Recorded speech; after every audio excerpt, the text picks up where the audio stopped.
Good morning बच्चों। Glow of physics में आप सबका स्वागत है। प्यारे बच्चों, आज का जो हमारा टॉपिक है वो है 2 अंक 2 मार्क्स के महत्वपूर्ण प्रश्न।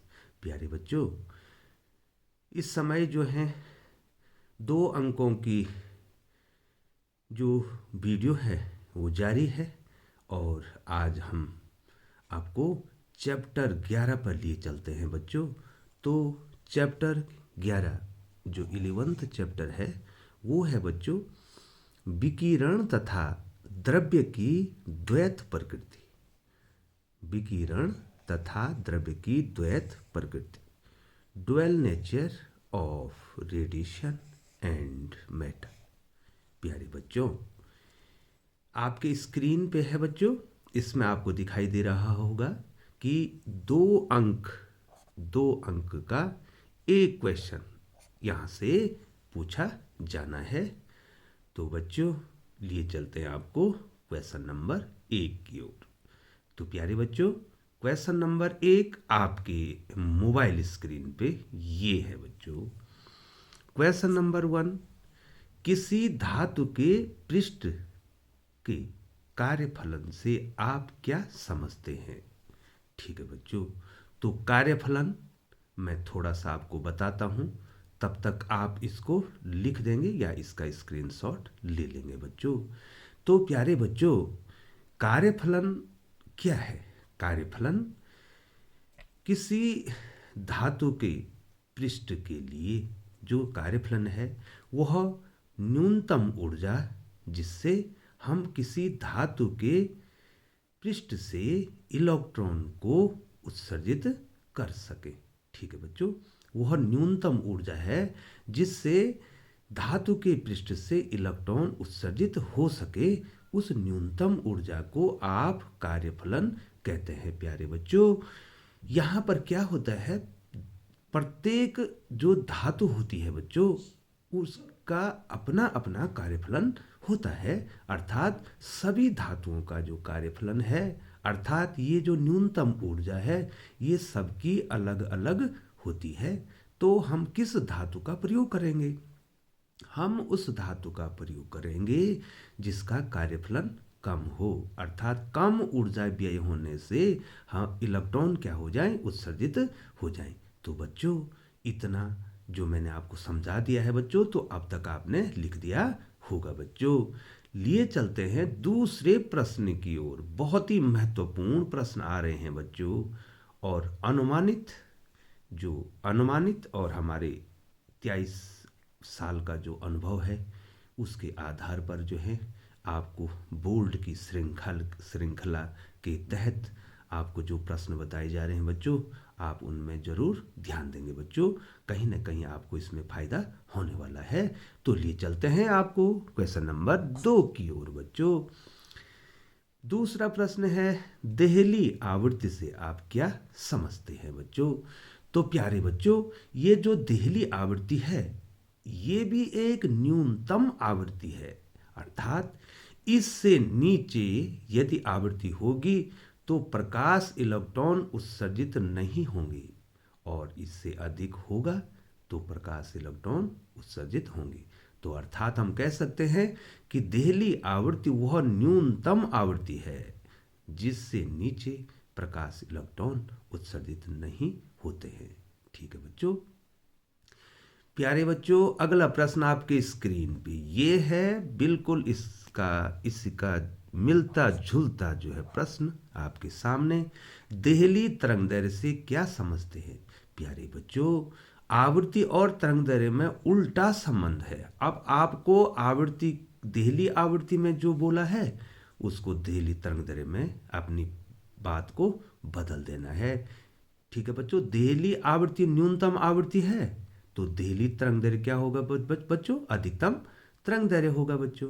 ठीक है, तो आपने इसकी परिभाषा बना देनी है बच्चों।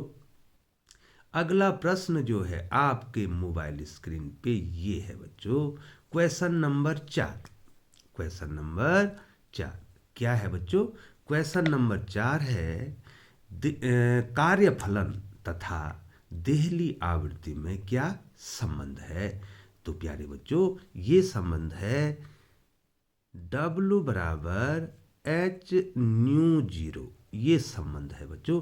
कहीं किताबों में ये 5 लिखा है लेकिन आप W लिखेंगे। एच प्लांक नियतांक है और न्यू जीरो देहली आवृत्ति है। ठीक है बच्चों। और न्यू को C बाई लैम्डा, यहाँ पर इसको तरंग दैर्घ्य के पदों में भी आप लिख सकते हैं। C बराबर क्या होता है, न्यू जीरो लैम्डा जीरो। ठीक है, तो यहाँ न्यू जीरो बदलेंगे तो कितना हो जाएगा बच्चों, C बट्टे लैम्डा जीरो। ये देखिए बच्चों दिखाई दे रहा है आपको बगल में। तो यहाँ पे मैं बदल देता हूँ बच्चों। देखिए तो W को हम कार्यफलन को ऐसे भी लिख सकते हैं बच्चों, H, ये देखो ये H हो गया, न्यू की वैल्यू C बटे लैम्डा जीरो, C बटे लैम्डा जीरो। तो बच्चों ये तो आवृत्ति देहली आवृत्ति के पदों में आ गया बच्चों, W बराबर एच न्यू जीरो। और ये आ गया देहली तरंग दैर्घ्य के पदों में। प्यारे बच्चों लिए चलते हैं आपको क्वेश्चन नंबर 5 की ओर। क्वेश्चन नंबर 5 आपके मोबाइल स्क्रीन पे ये है बच्चों। तो देखिए क्वेश्चन नंबर 5 मैंने टिक कर दिया है बच्चों, मैं उस पर चला गया हूँ। आइंस्टीन का प्रकाश वैद्युत समीकरण ज्ञात कीजिए बच्चों। तो बच्चों ये निकालना है और मैंने इसकी वीडियो बना रखी है, आपने भी ये पढ़ दिया होगा। तो बच्चों ये समीकरण होता है, थोड़ा सा आपको लिखने का टाइम दे रहा हूँ, half mv² maximum is equal to H nu minus nu zero. ये जो है आइंस्टीन का प्रकाश वैद्युत समीकरण है बच्चों। इतना समय मैंने आपको दे दिया है कि आपने इसको लिख दिया होगा या स्क्रीनशॉट ले लिया होगा बच्चों। तो प्यारे बच्चों लिए चलते हैं आपको क्वेश्चन नंबर 6 की ओर। तो क्वेश्चन नंबर 6 आपके मोबाइल स्क्रीन पे ये है बच्चों। क्वेश्चन नंबर 6, प्रकाश वैद्युत प्रभाव के नियमों का उल्लेख कीजिए। प्यारे बच्चों आप इसको लिख देंगे और तब तक मैं थोड़ा इसके बारे में बता देता हूँ बच्चों। प्रकाश वैद्युत प्रभाव के 5 नियम हैं। 2 नियम तीव्रता के हैं, 2 नियम आवृत्ति के हैं और एक 5वां नियम भी इसमें है। तो बच्चों थोड़ा सा आप सुनेंगे तब तक आप लिखेंगे। जो उत्सर्जित प्रकाश इलेक्ट्रॉनों की जो संख्या है वो तीव्रता पर निर्भर करती है बच्चों। अर्थात अगर तीव्रता बढ़ाएंगे तो फोटोनों की संख्या बढ़ेगी और फोटोनों की संख्या बढ़ेगी तो वो क्या करेंगे बच्चों, ज़्यादा से ज़्यादा इलेक्ट्रॉनों को निकालेंगे बच्चों। तो उत्सर्जित प्रकाश इलेक्ट्रॉनों की जो संख्या है वो प्रकाश की जो तीव्रता है उस पर निर्भर करती है। लेकिन बच्चों ये जो प्रकाश इलेक्ट्रॉनों की अधिकतम गतिज ऊर्जा प्रकाश की तीव्रता पर निर्भर नहीं करती है बच्चों। 2 आवृत्ति के हैं। आवृत्ति का ये नियम है कि जो उत्सर्जित प्रकाश इलेक्ट्रॉनों की अधिकतम गतिज ऊर्जा है वो प्रकाश की आवृत्ति पर निर्भर करती है। और यहाँ पर एक देहली आवृत्ति है जो मैंने बता दी है, इससे नीचे प्रकाश इलेक्ट्रॉन उत्सर्जित नहीं होंगे। 5वां नियम है इसका कि जैसे ही फोटोन किसी धातु की सतह पर गिरेगा तो तुरंत उसकी सतह से इलेक्ट्रॉन उत्सर्जित होंगे। उनमें कोई समय पश्चता नहीं हो, कोई टाइम लैग नहीं होगा बच्चों। तब तक आपने ये लिख दिया होगा बच्चों। तो लिए चलते हैं आपको क्वेश्चन नंबर 7 की ओर। आपके मोबाइल स्क्रीन पे ये है बच्चों। डी ब्रोगली तरंग दैर्घ्य के लिए व्यंजक लिखिए। ठीक है बच्चों, अब आपने डी ब्रोगली तरंग दैर्घ्य के लिए व्यंजक लिखना है। तो lambda is equal to h upon p. ठीक है बच्चों, ये निकाल देंगे बच्चों। ठीक है बच्चों, डी ब्रोगली तरंग दैर्घ्य निकाल देंगे। और प्यारे बच्चों मैं यहीं पर निकाल सकता हूं, लेकिन बच्चों ये आपकी 2 जो अंकों की श्रृंखला जो मैं आपको बता रहा हूँ बच्चों, तो इसमें केवल क्वेश्चन बता रहा हूँ। तो चलो बच्चों थोड़ा निकाल देते हैं, प्रयास करते हैं। यहाँ पर जगह है तो बच्चों शॉर्ट में आपको बता देता हूँ बच्चों। थोड़ा सा आप ध्यान देंगे, आपके पास टाइम है तो आप ध्यान देंगे बच्चों। तो बच्चों हमारे पास 2 समीकरण हैं, E is equal to M C square. ए तो ये आइंस्टीन का समीकरण है, और E is equal to H nu. ये देखिए बच्चों, ये प्लांक ने दिया था बच्चों, दोनों ऊर्जाएं हैं तो कितना हो जाएगा, m C square is equal to H nu. ठीक है बच्चों, तो यहाँ पर न्यू कितना हो जाएगा बच्चों, न्यू कितना हो जाएगा, ये देखो न्यू कितना हो जाएगा, ये देखिए एम सी स्क्वायर अपॉन एच हो जाएगा, नहीं हो जाएगा बच्चों। आप देखिए न्यू बराबर होता है सी बटे लैम्डा, ये न्यू क्या हो जाएगा, सी बटे लैम्डा बराबर कितना हो जाएगा, एम सी स्क्वायर अपॉन एच। यहाँ से एक सी कट जाएगा, ठीक है, तो 1 अपॉन लैम्डा कितना हो गया बच्चों, 1 अपॉन लैम्डा कितना हो गया, एम सी बटे कितना हो गया, एच हो गया। ये देखिए दिखाई दे रहा है, मैं यहाँ पर कर रहा हूँ। और उल्टा कर दो बच्चों तो लैम्डा कितना हो जाएगा, एच अपॉन एम सी हो जाएगा। और एम सी क्या है बच्चों, द्रव्यमान गुणांक वेग को ही संवेग कहते हैं। तो एच अपॉन पी, इसी को डी ब्रोगली तरंगदैर्ध्य कहते हैं बच्चों। तो ये आप ऐसे निकाल देंगे बच्चों। और इलेक्ट्रॉन के लिए डी ब्रोगली तरंगदैर्ध्य का व्यंजक भी आपको आता है बच्चों। क्वेश्चन नंबर 8 आपके मोबाइल स्क्रीन पे ये है बच्चों, समान वेग से गतिशील इलेक्ट्रॉन तथा प्रोटॉन में किसकी डी ब्रोगली तरंगदैर्ध्य अधिक होती है। ठीक है बच्चों, यहाँ पर थोड़ा सा लिखने में गड़बड़ हो गया बेटा, प्रोटॉन में किसकी होना था बच्चों, यहाँ पे ये देखो बच्चों लिख देंगे ना आप, किसकी, किसकी डी ब्रोगली तरंगदैर्ध्य अधिक होती है, कारण सहित बताइए। ठीक है बच्चों, ये मैं यहाँ पर नीचे मेरे पास जगह है, मैं आपको बता भी दूंगा बच्चों। क्वेश्चन नंबर 9, ये क्वेश्चन नंबर क्या था बच्चों, 8 था। और इसमें हमने क्या बताना है, इलेक्ट्रॉन तथा प्रोटॉन में किसकी डी ब्रोगली तरंगदैर्ध्य अधिक है। ठीक है, हाँ ठीक है बच्चों। अगला क्वेश्चन, क्वेश्चन नंबर 9 आपके मोबाइल स्क्रीन पे ये है, इलेक्ट्रॉन का डी ब्रोगली तरंगदैर्ध्य ज्ञात कीजिए बच्चों। तो प्यारे बच्चों बहुत ही महत्वपूर्ण है, और ये याद रखना है आपको, लैम्डा इज इक्वल टू 12.27 बटे अंडर रूट भी एंगस्ट्रॉम। ठीक है बच्चों, इसमें सवाल भी पूछे जाते हैं आपको। ये सवाल पूछता है आपको कि एक इलेक्ट्रॉन को हम 100 वोल्ट के विभवांतर से त्वरित कर रहे हैं तो उसका डी ब्रोगली तरंगदैर्ध्य कितना होगा। 100 यहाँ पर रखेंगे तो 10 आ जाएगा, और ये हो जाएगा 1.227 एंगस्ट्रॉम। ठीक है बच्चों, तो ये केवल ये अज्ञात रहता है भी, और ये अगर आपको याद है तो आप क्वेश्चनों को आसानी से कर सकते हैं बच्चों।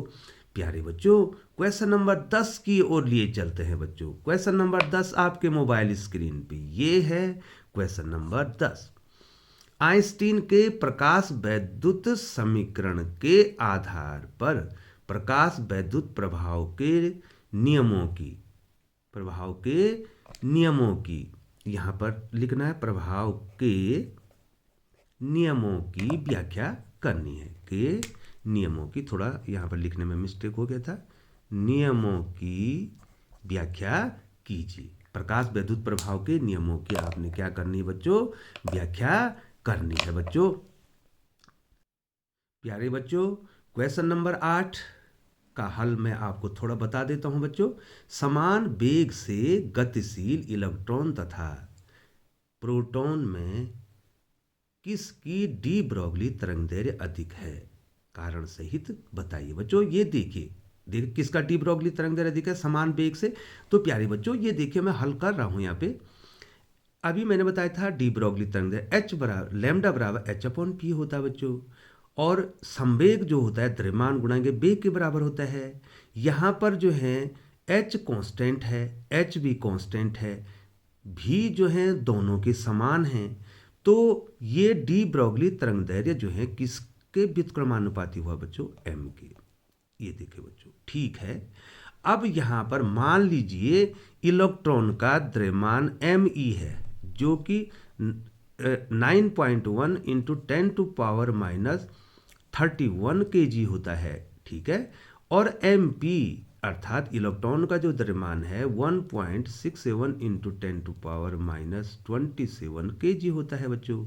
तो प्यारे बच्चों, आप देख रहे हैं कि प्रोटॉन का द्रव्यमान बहुत ज़्यादा है। यहाँ पर mp ग्रेटर देन me। ठीक है, ये बड़े का चिन्ह होता है बच्चों, सबको आता है। ठीक है बच्चों, ये देखिए। अब यहाँ पर देखिए, इसका मतलब ये होगा कि जिसका द्रव्यमान, यहाँ पर इसको हम ऐसे भी लिख सकते हैं बच्चों। ठीक है बच्चों, यहाँ पर जिसका द्रव्यमान ज़्यादा होगा उसका डी ब्रोगली तरंगदैर्घ्य क्या होगा बच्चों? कम होगा। ठीक है बच्चों, तो जिसका द्रव्यमान ज़्यादा होगा उसका डी ब्रोगली तरंगदैर्घ्य कम होगा। तो यहाँ पर ज़्यादा द्रव्यमान किसका है? प्रोटॉन का द्रव्यमान ज़्यादा है, तो उसका डी ब्रोगली तरंगदैर्घ्य क्या होगा बच्चों? कम होगा। ठीक है बच्चों, यहाँ पर आप कहेंगे चूंकि चूंकि प्रोटॉन का द्रव्यमान चूंकि प्रोटॉन का द्रव्यमान अधिक है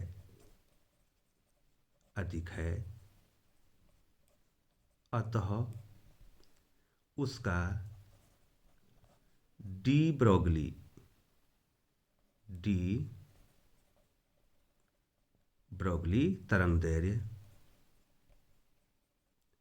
तरंगदैर्घ्य कम होगा।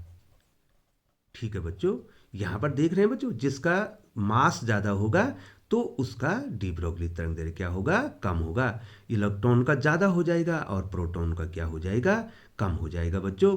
तो मैंने आपको इसका हल भी बता दिया है। वैसे बच्चों, हल जो है मैंने अपनी वीडियोज़ में पहले से कर रखी हैं बच्चों। यदि आपको वीडियोस देखनी है, ये हल देखने हैं, तो आप जो हैं बच्चों किताब से भी देख सकते हैं और आपके टीचर्स ने भी बताया होगा।